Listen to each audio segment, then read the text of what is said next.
Shalom jemaat sekalian, kita bersyukur kepada Tuhan kalau hari ini Tuhan memberikan kita kesempatan satu kali lagi untuk beribadah bersama-sama. Karena itu mari kita menyiapkan hati kita, mari kita menyiapkan diri kita di hadapan Tuhan. Dan kita mengambil saat teduh terlebih dahulu di hadapan Tuhan kita.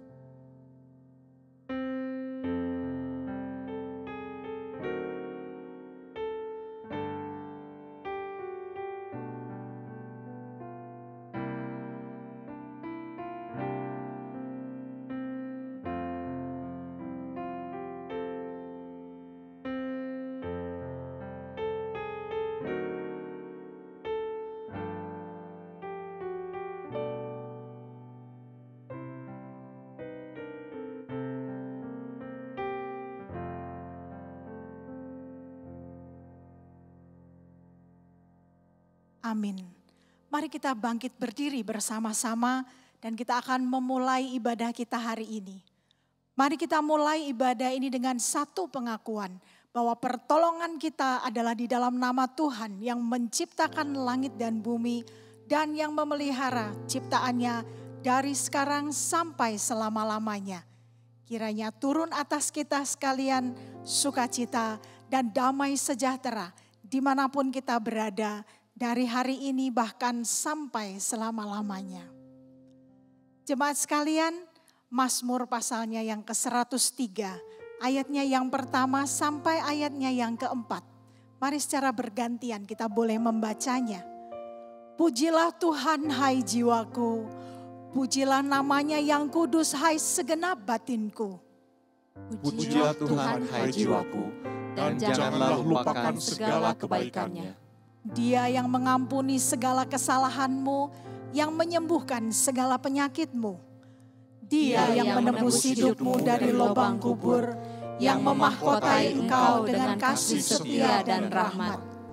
Dialah Allah yang patut untuk kita puji. Biarlah kita memuji dengan segenap hati kita. Pujilah Dia hai jiwaku, pujilah Yehova.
Tuhan, sungguh besar anugerah-Mu.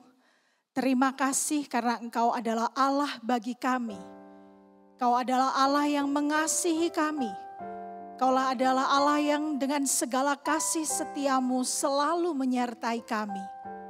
Hari ini kami bersyukur kepada-Mu Tuhan.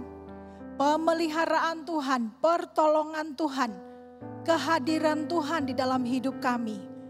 Kami boleh mengalami. Dan kami tahu bahwa Engkau Allah yang selalu mengasihi kami. Terima kasih Tuhan, hari ini sekali lagi kami boleh diberikan kesempatan untuk beribadah bersama-sama. Layakkan hati kami. Biarlah Tuhan yang boleh bertahta atas segalanya. Kau yang mengurapi setiap diri kami dimanapun kami berada saat ini Tuhan. Kami tahu ada banyak sekali tantangan. Ada banyak sekali permasalahan hidup yang selalu boleh ada di dalam hidup kami. Tetapi kami pun tahu, kami yakin dan percaya bahwa Engkau Allah, Tuhan Yesus Kristus juga hadir bersama-sama dengan kami. Kau tidak pernah terlelap, Kau selalu ada bagi setiap diri kami.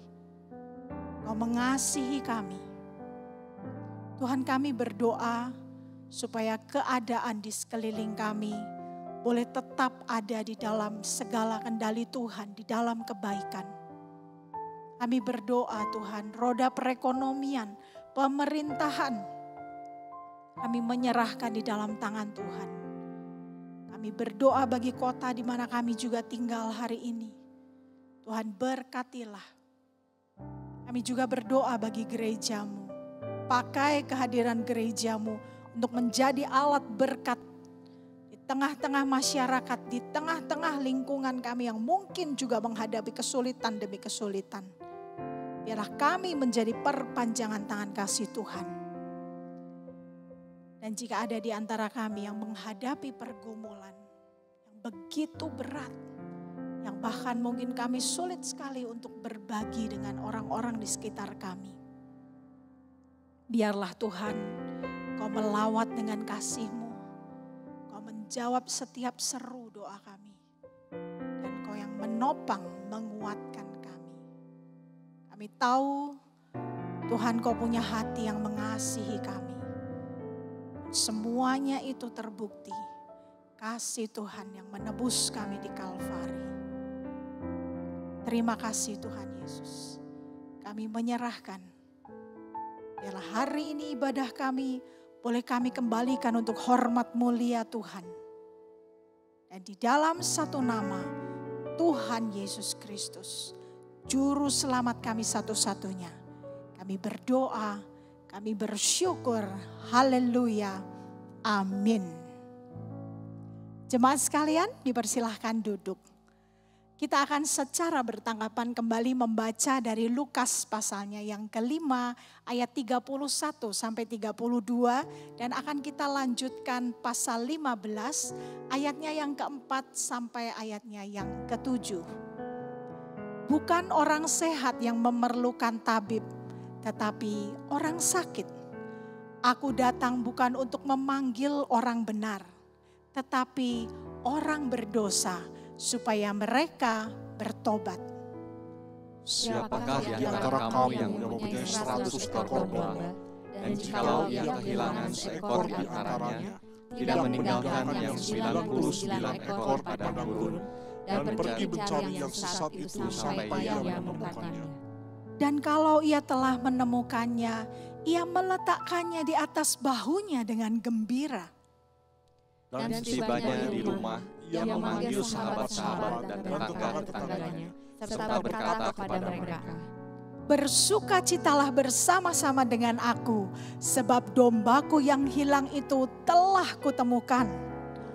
Aku berkata kepadamu, demikian juga akan ada sukacita di surga, karena satu orang berdosa yang bertobat, lebih daripada sukacita karena 99 orang benar yang tidak memerlukan pertobatan.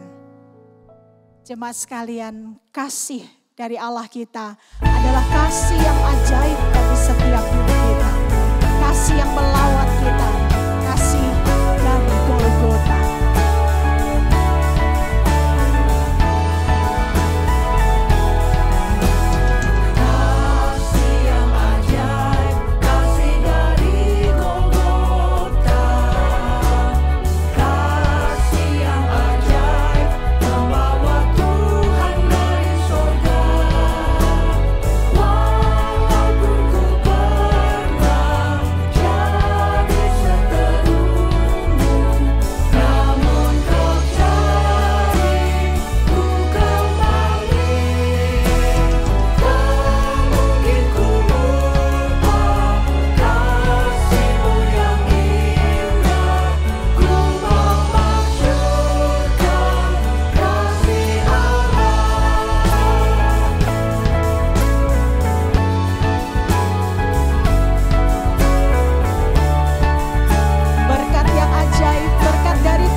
Mari jemaat sekalian kita akan bangkit berdiri bersama-sama.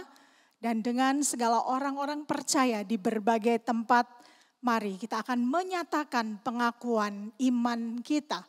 Pengakuan iman rasuli. Aku percaya kepada Allah, Bapa yang Maha Kuasa, Khalik langit dan bumi. Dan kepada Yesus Kristus, anaknya yang tunggal Tuhan kita, yang dikandung dari Roh Kudus, lahir dari anak darah Maria, yang menderita sengsara di bawah pemerintahan Pontius Pilatus, disalibkan, mati dan dikuburkan, turun ke dalam kerajaan maut. Pada hari yang ketiga, bangkit pula dari antara orang mati, naik ke surga, duduk di sebelah kanan Allah, Bapa yang Maha Kuasa. Dan dari sana ia akan datang untuk menghakimi orang yang hidup dan yang mati. Aku percaya kepada Roh Kudus, gereja yang kudus dan am, persekutuan orang kudus, pengampunan dosa, kebangkitan orang mati, dan hidup yang kekal. Amin. Jemaat dipersilahkan duduk kembali.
John Piper dalam salah satu bukunya yang berjudul What Jesus Demands from the World pernah mengatakan bagaimana pada masa kuliahnya dia pernah membaca sebuah kalimat dalam salah satu buku yang membuatnya dia berargumentasi tentang apa itu feeling atau perasaan.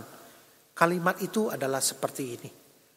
Love cannot be a feeling because it is commanded and you cannot command the feelings. Cinta bukanlah sebuah perasaan sebab dia tidak bisa diperintah. Dan Anda tidak bisa memerintah perasaan. Jadi menurut kalimat ini, cinta bukanlah soal perasaan. Tapi cinta adalah sebuah perintah. Mencintai adalah sebuah perintah. Perintah Anda dan saya harus mencintai. Sebab kalau mencintai hanya sekedar sebuah perasaan, sangatlah berbahaya. Jika kita suka, kita mencintai. Jikalau kita tidak suka, kita tidak mencintai. Oleh karena itu, love cannot be a feeling. Love adalah sebuah perintah. Suka atau tidak suka, kita harus mencintai. Tentu saja konsep ini mendapat pertentangan dari banyak pihak. Salah satu kubu oposisi mengatakan, bagaimana mungkin kita memisahkan mencintai dengan perasaan, love and feeling? Bukankah dua hal ini adalah satu kesatuan yang utuh? Bukankah jatuh cinta itu sejuta rasanya? Nano-nano tak terkatakan. Itu adalah pandangan filsafat romantisme. Tapi kalau kita bandingkan dengan pandangan filsafat pragmatisme misalnya, mereka mengatakan hal yang berbeda lagi. Bagi mereka, jatuh cinta butuh perasaan. Tapi membangun cinta butuh penghasilan. Ada uang, abang disayang. Tidak ada uang, abang ditendang. Bapak Ibu Saudara yang dikasihi Tuhan, dalam setiap statement selalu ada filsafat di baliknya. Bahkan di dalam kalimat, you cannot command the feeling. John Piper akhirnya menyadari bahwa ada satu premis yang salah di balik pemikiran ini, yang seakan mau memisahkan antara keterlibatan perasaan, affection, compassion dengan mencintai. Beberapa kaum fundamentalis tetap kekeh mengatakan bahwa mencintai itu bisa dan harus dilakukan karena itu ada sebuah perintah. It is commanded. Love cannot be a feeling. Argumentasinya sebenarnya juga tidak terlalu konsisten. Jikalau kita merujuk sejarah pemikiran bapak-bapak gereja, mulai dari Agustinus sampai dengan hingga zaman reformasi, konsep the original sin atau dosa asal menjadi faktor penyebab mengapa kita sulit mencintai dengan perasaan yang sempurna. Itu sebabnya kalau kita perhatikan dalam sejarah setelah abad reformasi, lahir pandangan eksistensialis yang menolak pandangan the original sin ini. Jadi Bapak Ibu, bisakah seseorang dipaksa mencintai hanya karena suatu perintah? Di dalam konteks kekristenan misalnya. Bisakah kita mencintai jiwa-jiwa yang terhilang hanya sekedar kita melakukan perintah amanat agung? Seandainya bisa, apakah itu sebuah aksi cinta dengan perasaan yang benar? Atau itu adalah sebuah keterpaksaan? Jadi apa itu sebuah cinta? Adakah cinta memiliki dimensi lebih utuh dari itu? Di mana kita perlu memikirkan keterlibatan perasaan di dalamnya. Ya, perasaan. Tapi perasaan yang perlu terus didewasakan. Well, jika kita terus berdebat tentang soal feeling atau perasaan ini, izinkan saya mengambil sebuah kritik respon kecil dari kalimat tadi, you cannot command the feelings.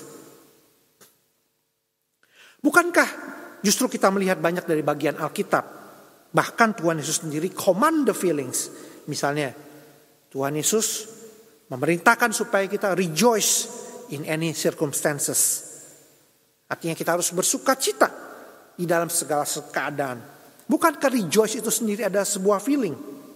Dan Tuhan mau kita memiliki feeling rejoice itu melebihi daripada keadaan hidup kita. Apapun itu, baik atau buruk. Bukankah sebaliknya?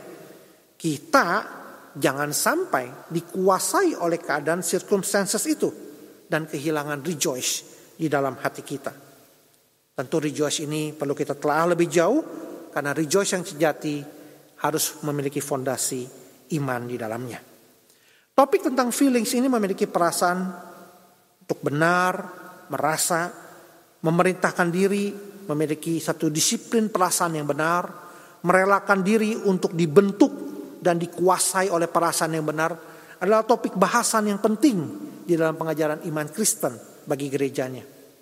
Oleh karena itu marilah kita bersama-sama belajar pada hari ini tentang feeling. Tapi feeling yang kita lihat dari teladan Tuhan Yesus sendiri, yang memiliki satu perasaan belas kasihan. Dan kita akan belajar bagaimana belas kasihan Yesus ini dikaitkan dengan aksinya. Belas kasihan Tuhan Yesus dikaitkan dengan visinya. Dan belas kasihan Tuhan Yesus dikaitkan dengan janjinya. Tapi sebelum itu, mari kita berdoa mohon pimpinan daripada Roh Kudus. Mari kita bersatu dalam doa. Bapa yang bertahta dalam kerajaan surga, kami menyerahkan Tuhan untuk pemberitaan firman Tuhan ini ke dalam tangan Tuhan. Biar Tuhan yang memberkati kami untuk masuk dalam seluruh kebenaran firman Tuhan. Roh Kudus bekerjalah di tengah-tengah kami, berbicaralah kepada setiap kami.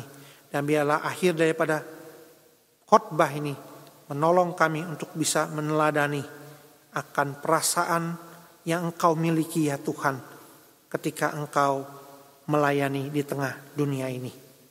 Terima kasih Bapa, di dalam nama Tuhan Yesus Kristus kami berdoa. Amin.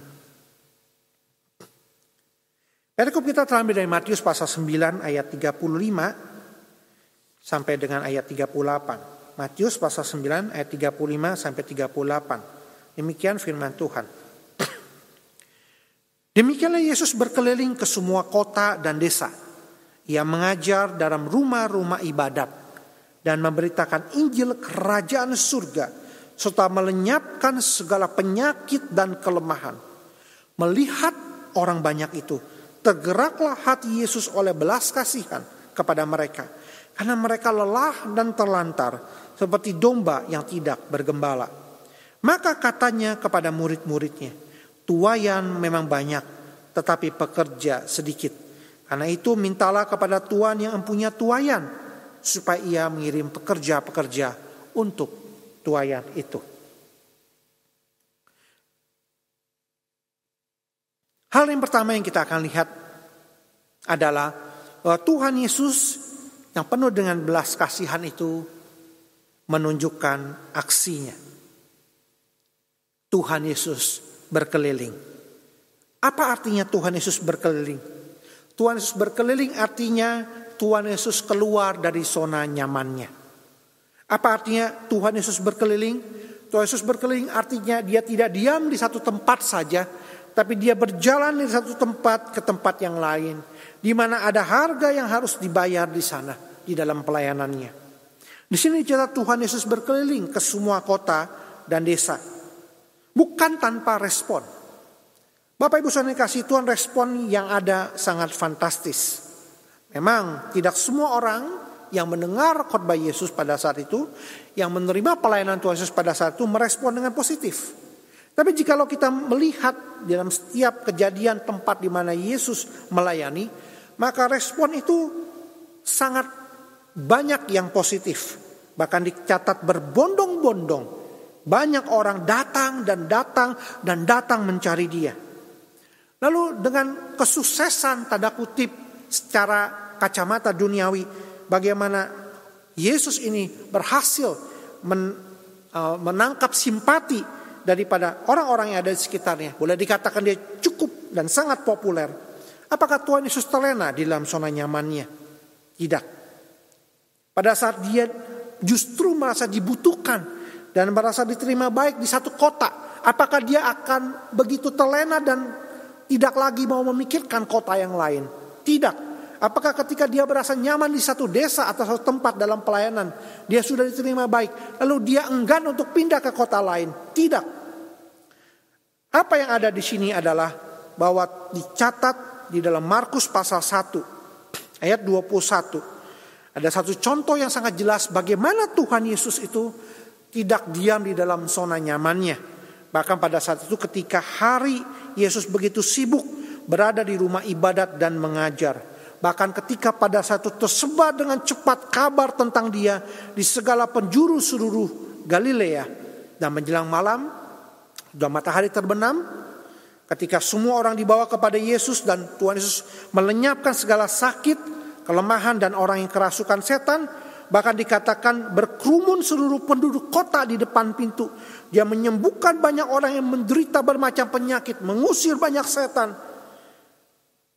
Tapi esok harinya pagi-pagi benar, ketika hari masih gelap, ketika dia akhirnya bertemu dengan Bapaknya dan berdoa di tempat sunyi, maka dia berkata, dia merespon satu hal yang sangat indah kepada murid-murid yang mencari dia. Murid-muridnya berkata, semua orang mencari engkau. Tapi Tuhan Yesus berkata, marilah kita pergi ke tempat lain, ke kota-kota yang berdekatan, supaya di sana juga aku memberitakan Injil, karena untuk itu aku telah datang. Tuhan Yesus berkeliling, bukanlah Yesus adalah pribadi orang yang bosenan di dalam pelayanan. Tuhan Yesus berkeliling karena dia peka kepada kehendak Bapa di surga. Dia peka bahwa tujuan utama adalah bukan sekedar dia diterima di satu kota dan dia merasa nyaman, tetapi dia melihat ada satu kebutuhan di tempat lain, ada satu kebutuhan di kota lain yang justru dia juga perlu ada di sana untuk memberitakan Injil. Ya, semua orang mencari dia, bukan? Popularitas begitu tinggi, tingkat penerimaan excellent, tapi Tuhan Yesus tetap tidak terlena. Dia tetap lanjut berkeliling dari satu kota ke kota yang lain.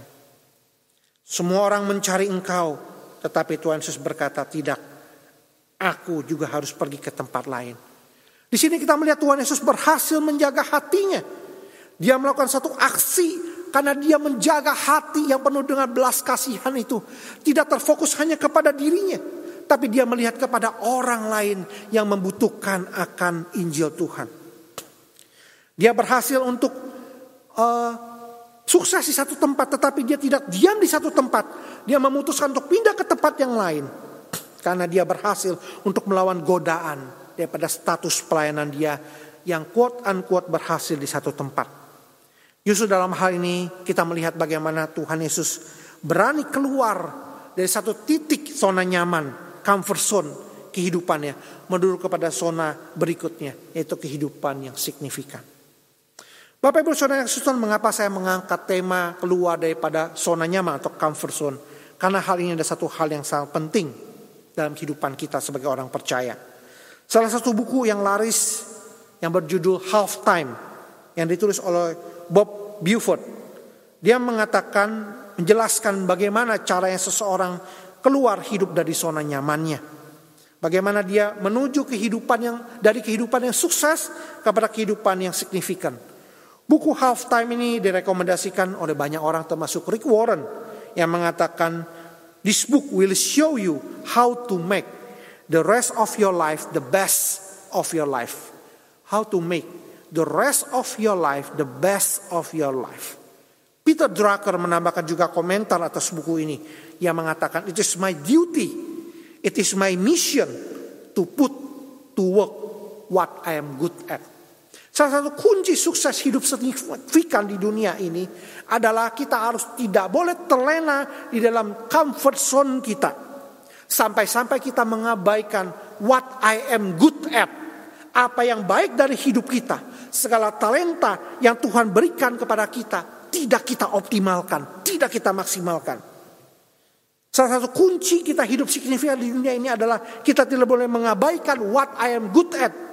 Yang belum kita dengan maksimal persembahkan kepada Tuhan untuk menjadikan diri kita the best version of our life.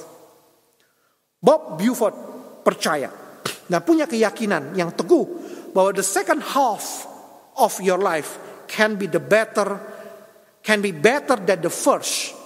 Mengapa? Karena dia meyakini bahwa my passion is to multiply, terus memultiply, terus mengembangkan all that God has given me. Apa yang Tuhan sudah berikan kepada aku tidak akan stagnan. Apa yang sudah aku kerjakan di dalam setengah kehidupanku. Harusnya aku terus multiply dalam setengah kehidupan aku selanjutnya. Bahkan aku harus berani keluar dari comfort zone aku kalau memang perlu. Karena aku ingin memaksimalkan to multiply all that God has given me. Apa itu comfort zone? Comfort zone adalah tempat yang berbahaya. Tempat di mana kita menjadi tidak lagi sensitif mendengarkan suara, mendengarkan langkah kaki Tuhan. Apa itu comfort zone? Comfort adalah tempat yang berbahaya, di mana kita menjadi kurang peka untuk merasakan kehadiran Tuhan. Tidak lagi merasakan kuasa tangan Tuhan yang ajaib dalam kejadian sehari-hari kita. Comfort zone adalah tempat yang berbahaya, di mana bisa membuat kita menjadi kurang antusias, menjadi malas, tidak lagi mau melangkah, atau melangkahkan kaki kita bersama dengan Tuhan Yesus berkeliling dari satu tempat ke tempat yang lain, dari satu fase hidup kepada fase hidup yang lain, dari satu zona kehidupan kepada zona kehidupan yang lain, untuk memberitakan kasih Tuhan kepada mereka yang membutuhkan. Jadi poin pertama adalah Tuhan Yesus yang punya belas kasihan. Ada Tuhan Yesus yang menunjukkan aksinya, bagaimana dia berkeliling ke semua kota dan desa. Tidak hanya diam di satu tempat, tapi terus melangkahkan kakinya melawan comfort zone dia. Untuk apa? Bukan untuk hanya sekedar mencari kepuasan diri, tetapi dia mencari agenda Bapa di surga agar dia penuhi untuk multiply, untuk menggenapi semua apa yang Tuhan titipkan, satu misi yang Tuhan titipkan untuk Tuhan Yesus lakukan di dunia ini. Yang kedua yang kita bisa lihat, Tuhan Yesus yang penuh belas kasihan itu juga membagikan visinya. Kepada siapa Tuhan Yesus membagikan visinya? Di sini dikatakan Tuhan Yesus berkata kepada murid-muridnya. Apa artinya? Saya mau menggarisbawahi kata murid-muridnya. Tuhan Yesus berkata tidak hanya kepada seorang murid, tapi Tuhan Yesus berkata kepada objek yang plural, yaitu murid-muridnya. Sekelompok murid. Dan Tuhan Yesus memang memulai dirinya dengan satu, yaitu dirinya, single. Sebagai role model berkeliling dari semua kota, desa untuk memberitakan Injil. Betul, dia tidak cuma omong doang, tapi juga dia melakukannya. Dia menjadi teladan yang hidup untuk keluar dari comfort zone-nya. Bahkan ketika dia memasuki Yerusalem, ketika dia memandang bukit Golgota, itu bukan sesuatu hal yang comfort zone bagi Tuhan Yesus, tetapi dia jalani, dia tempuh itu, karena dia tahu itulah panggilan hidup dia. Tapi Tuhan Yesus tidak hanya berhenti sampai di situ. Yang kedua, dia memberikan kepada kita satu pemahaman dan pengajaran. Dia membagikan visinya kepada siapa? Kepada murid-muridnya. Lihatlah tuaian banyak tapi pekerja sedikit. Saudara-saudara, kita pernah mendengar bukan? Dari mana datangnya lintah? Dari sawah turun ke kali. Dari mana datangnya cinta? Dari mata turun ke hati. Di sini Tuhan Yesus mengajak murid-muridnya untuk belajar mencintai orang-orang yang dicintai oleh dia. Dengan tujuan apa? Supaya murid-murid juga memiliki hati yang sama dengan hatinya. Tuhan Yesus mengajak murid-muridnya ikut berkeliling, melihat. Dan dari melihat itu, Tuhan Yesus ingin mengajarkan kepada murid-muridnya bahwa tuaian banyak dan pekerja sedikit. Dan disitulah Tuhan Yesus men-sharingkan visinya. Tidak hanya di sinagog, tidak hanya di tempat yang tertutup, tapi juga mengajak langsung ke lapangan yang membuat hati mereka tergerak dan akhirnya bergerak. Tapi menarik sekali bahwa kalau kita perhatikan di dalam perikop selanjutnya, Tuhan Yesus menyerahkan akan visi ini tidak kepada satu muridnya saja, tapi kepada sekelompok murid-murid Tuhan. Satu kelompok cell groupnya, satu kelompok small groupnya. Yang akhirnya ini dipakai oleh Tuhan untuk terus melanjutkan akan misi Allah bagi dunia ini. Dalam bukunya yang berjudul The Complete Book of Discipleship, halaman 241, Bill Hull mengatakan, "You cannot make disciples without accountability. You cannot make disciple without accountability. Disciple develop their characteristic when they choose to submit. When they choose to submit to the spiritual authority of others in faith community, such as in a small group. Bill Hall percaya bahwa kita tidak bisa menghasilkan kualitas murid Kristus yang diharapkan tanpa accountability. Apa itu accountability? Accountability adalah satu kondisi yang membuat kita bersikap bertanggung jawab kepada sekelompok orang. Mengapa accountability begitu penting? Karena kita sebagai satu individu lemah. Kita lemah dalam segala kedagingan kita. Sehingga kita perlu dikondisikan, kita perlu dipaksa untuk disiplin, bertanggung jawab pada satu kelompok orang secara konkret, secara real. Dan hal itu hanya berhasil apabila dikatakan they choose to submit. Dia memilih untuk tunduk. Tunduk kepada apa? Tunduk kepada otoritas kelompok komunitas. Tunduk kepada otoritas kelompok komunitas iman, di mana mereka perlu mempertanggungjawabkannya. Itu sebabnya kita lihat Tuhan Yesus tidak mengutus murid-muridnya seorang diri saja. Kita lihat mereka diutus berdua paling sedikit. Dan tujuannya adalah mereka belajar menjadi murid yang berkualitas, yang hanya bisa dicapai melalui accountability. Dan untuk itu mereka harus choose to submit. Mereka harus memilih. Mereka harus memutuskan untuk tunduk pada suatu otoritas kelompok.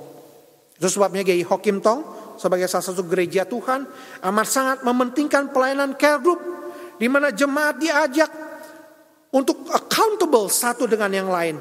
Jemaat diajar untuk belajar rendah hati.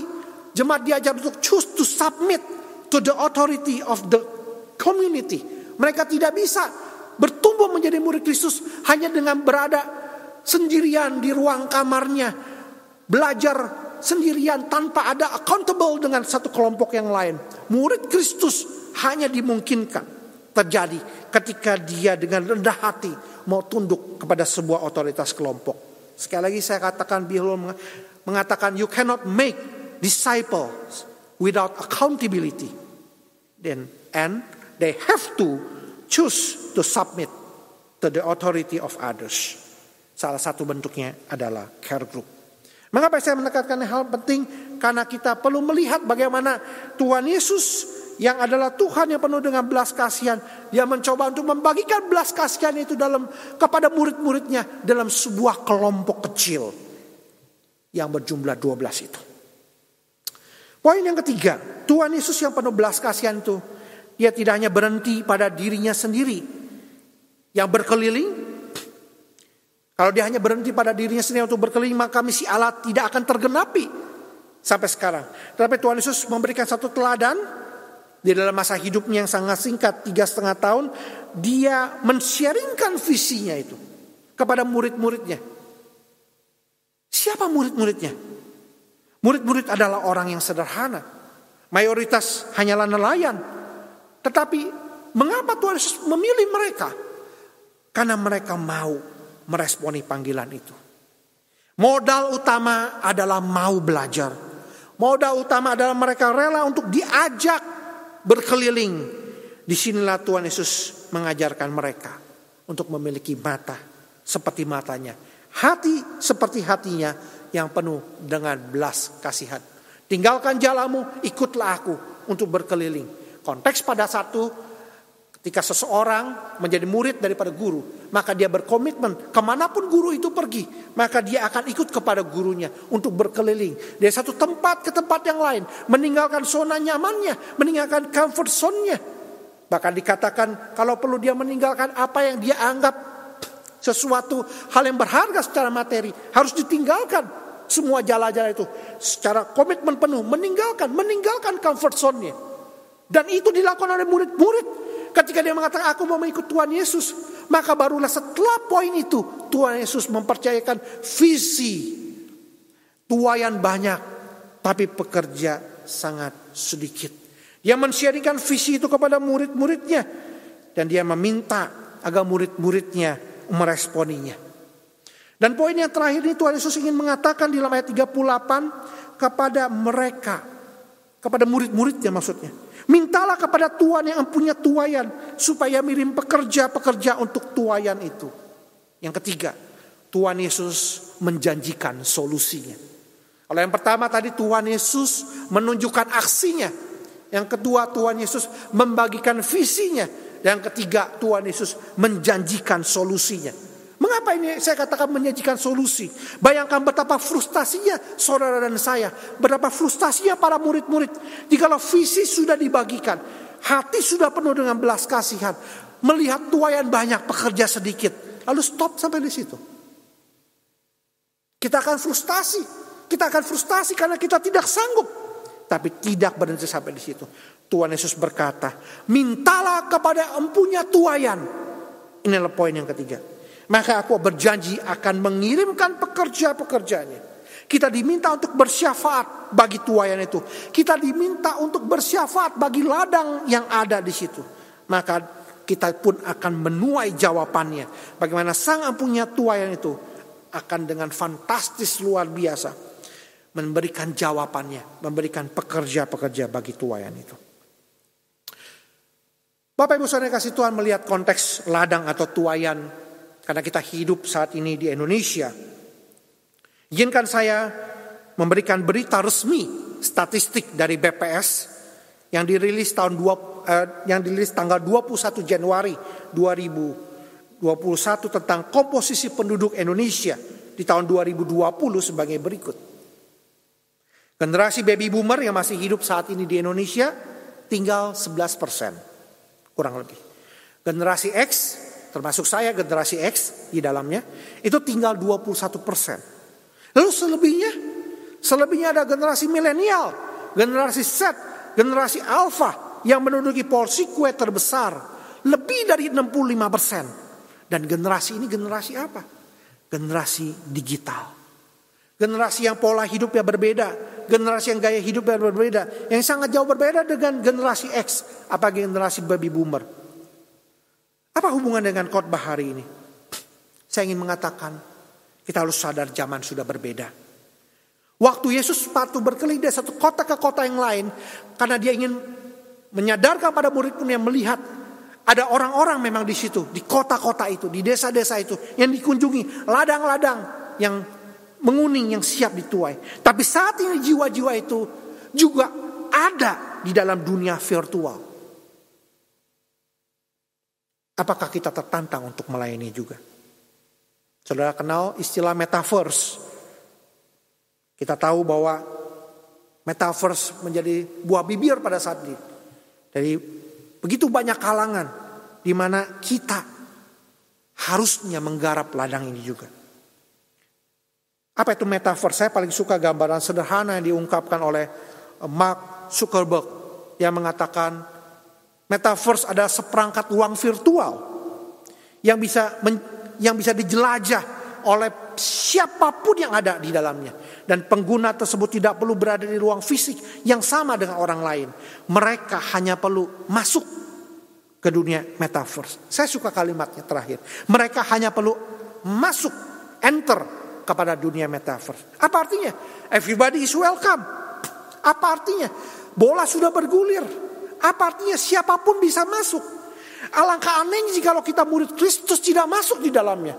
Alangkah anehnya sebagai gereja kita tidak melihat itu sebagai sebuah ladang global atau global village, sebuah ladang yang kita sebut metaverse, di mana khususnya Anda kaum milenial, generasi Z ada di dalamnya. Adakah hati kita terbeban untuk ladang tersebut? Well, bisa juga kita berkata dengan berbagai macam alasan. Siapa yang akan mengerjakannya? Saya tidak tahu. Tapi bukankah Tuhan Yesus berkata, mintalah. Mintalah pekerja itu. Mintalah kepada Tuhan yang empunya. Dan saya percaya belas kasihan Tuhan tidak berubah. Daripada kita memperdebatkan, memperlebar ruang kefrustasian kita, marilah kita sekali lagi melihat keajaiban Tuhan dengan kita menaikkan syafaat. Kita meminta kepada Tuhan, sebab pada akhirnya yang Tuhan pakai untuk menangkap belas kasihannya, yang akhirnya Tuhan pakai, tangan yang Tuhan pakai, kaki yang Tuhan pakai, mulut yang Tuhan pakai, bukanlah orang-orang yang semata-mata dia mampu, tetapi adalah mereka yang mau. Dan saya senang ketika ayat ini katakan pasal berikutnya, pasal 10, narasi mencatat bagaimana jawaban itu ada. Langsung yang diutus adalah orang-orang murid-murid yang mana Tuhan katakan, berdoalah, mintalah kepada yang punya tuayan. Dan murid-murid itu sendiri menjadi jawaban daripada doa itu. Maka dicatatlah di situ pertama Simon yang disebut Petrus, Andreas saudaranya, Yakobus anak Zebedeus dan Yohanes saudaranya, Filipus, Bartolomeus, Thomas dan Matius pemungut cukai, Yakobus anak Alfeus dan Tadeus, Simon orang Selot dan Yudas. Ini adalah nama-nama yang pada saat itu tidak ada popularitasnya, tetapi Tuhan mau pakai. Nama-nama yang mungkin pada saat itu tidak signifikan, tetapi di dalam tangan Tuhan ketika dia mempersembahkan dirinya keluar daripada zona nyamannya, meninggalkan semua jalannya dan mengikut Yesus sebagai guru agungnya dan membayar harga untuk semuanya, maka disitulah dia dipercayakan visi amanat agung, di mana nama daripada orang-orang yang tadinya tidak signifikan ini menjadi para rasul di kemudian hari yang terus Tuhan pakai untuk memuridkan dan melipat gandakan daripada belas kasihan Allah ini kepada murid lainnya. Pertanyaan, apakah Anda dan saudara juga mau masuk di dalam barisan nama-nama selanjutnya untuk menggarap ladang Tuhan? Sekali lagi, bukan karena kita mampu, tapi karena kita mau dipakainya. Apa kesimpulan kita bisa ambil daripada teladan Tuhan Yesus yang penuh belas kasihan? Yang pertama, Tuhan Yesus yang penuh belas kasihan itu tidak hanya sekedar bicara, tetapi dia berkeliling, dia menunjukkan aksinya. Yang kedua, Tuhan Yesus yang penuh belas kasihan itu tidak hanya solo karir, tapi juga dia membagikan visinya kepada para muridnya. Dan yang ketiga, Tuhan Yesus yang punya belas kasihan itu juga tidak hanya membagikan visinya, tapi dia memberikan solusinya dan dia menepati janjinya. Yang pada akhirnya dia mengutus para pekerja-pekerja untuk menggarap ladang tersebut. Tantangannya bagi kita saat ini adalah bukan kita mampu atau tidak, apakah kita mau atau tidak. Sebagai murid Kristus, apakah kita mau menjadi salah satu jawaban dari kebutuhan misi Allah bagi dunia ini? Ladang misi Allah masa depan, entah mungkin dalam tempat kita pada saat ini maupun di dunia virtual, di dunia metaverse. Jika iya, mari kita berkomitmen, mari kita berdoa. Seperti karangan seorang pastor dari Australia yang bernama Pastor Ken Chan berkata, "Fill my eyes, oh my God, with the vision of the cross. Fill my heart with love of Jesus, the Nazarene. Fill my mouth with thy praise. Let me sing through endless day. Take my will, let my life be wholly thine." Maukah kita mengatakan, "Take my will, Lord, let my life be wholly thine." Kiranya Tuhan memberkati kita semua. Mari kita berdoa. Bapa yang bertata dalam kerajaan surga, biarlah Engkau sendiri yang berbicara kepada setiap kami. Biarlah kami menyadari bahwa panggilan Tuhan bagi kami sungguh nyata. Kau bekerja Tuhan di dalam hati kami untuk merespon dengan tepat panggilan. Bukalah mata hati kami untuk melihat visi akan salib-Mu. Berilah kepada kami hati yang berbelas kasihan seperti hati Kristus. Dan biarlah kami mengambil komitmen yang nyata untuk siap diutus dimanapun Engkau tempatkan. Di dalam nama Tuhan Yesus Kristus kami berdoa. Amin.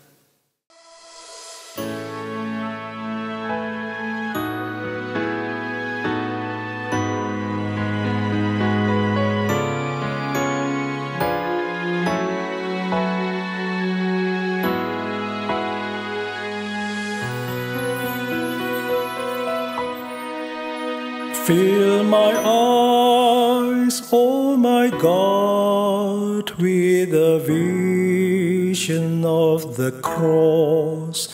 Fill my heart with love of Jesus the Nazarene. Fill my mouth with thy praise. Let me sing through endless days. Take my will, let my life be wholly thine.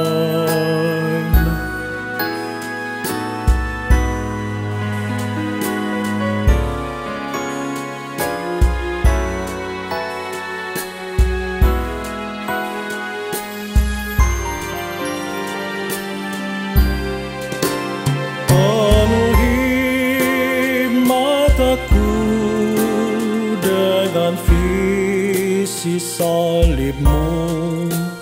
Penuhi hatiku dengan kasih Yesus. Biar ku memuji-Mu sampai selama-lamanya. Jadilah kehendak-Mu dalamku. Jadilah kehendak-Mu dalamku.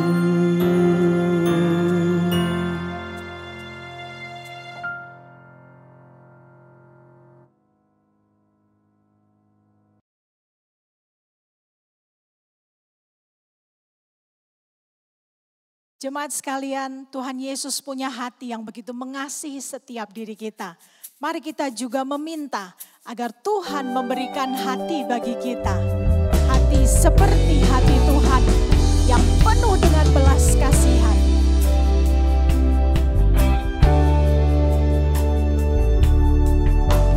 Berikan ku hati seperti hati-Mu yang penuh dengan belas kasihan. Berikan ku mata seperti mata-Mu memandang tuaian di sekelilingku. Berikan ku tangan-Mu untuk melakukan tugas-Mu. Berikan ku kaki-Mu melangkah dalam rencana-Mu. Berikan ku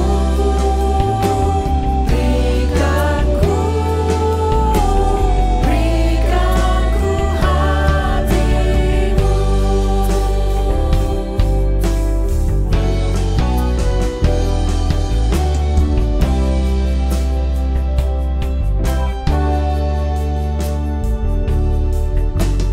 Berikan ku hati seperti hati-Mu yang penuh dengan belas kasihan.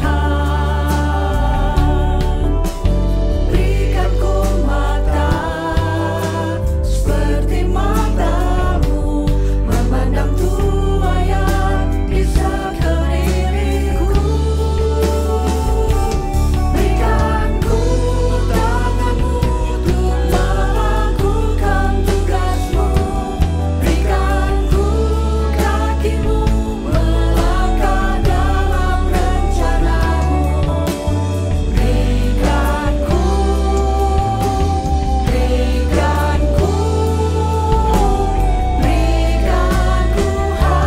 hati-Mu.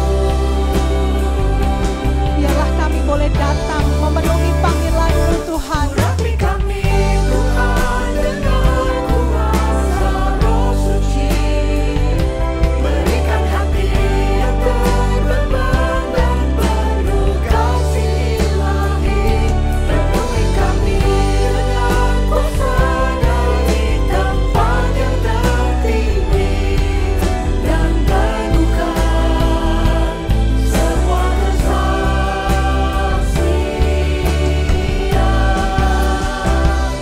Urapi kami Tuhan dengan kuasa Roh Suci. Berikan hati yang terbeban dan penuh kasih ilahi. Penuhi kami dengan kuasa dari tempat yang tertinggi dan teguhkan semua kesaksian.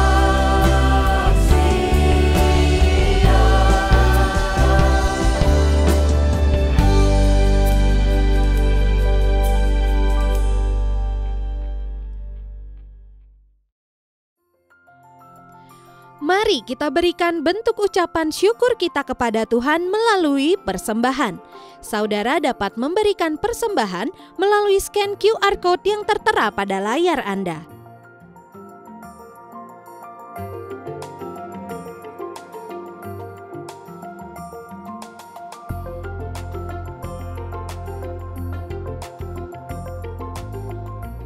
Jemaat, mari kita bangkit berdiri.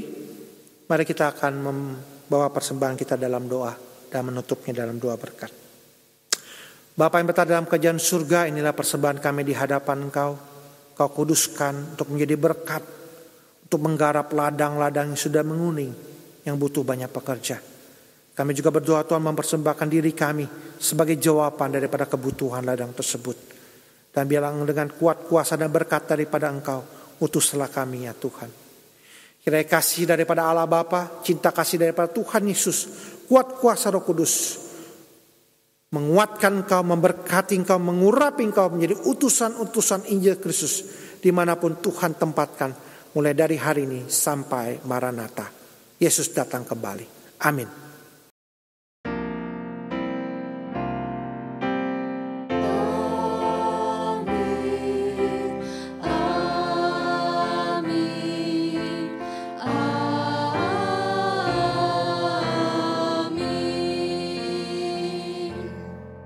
Jemaat sekalian, silakan duduk, ibadah telah selesai. Tuhan Yesus memberkati dan mari kita mengambil saat teduh sejenak.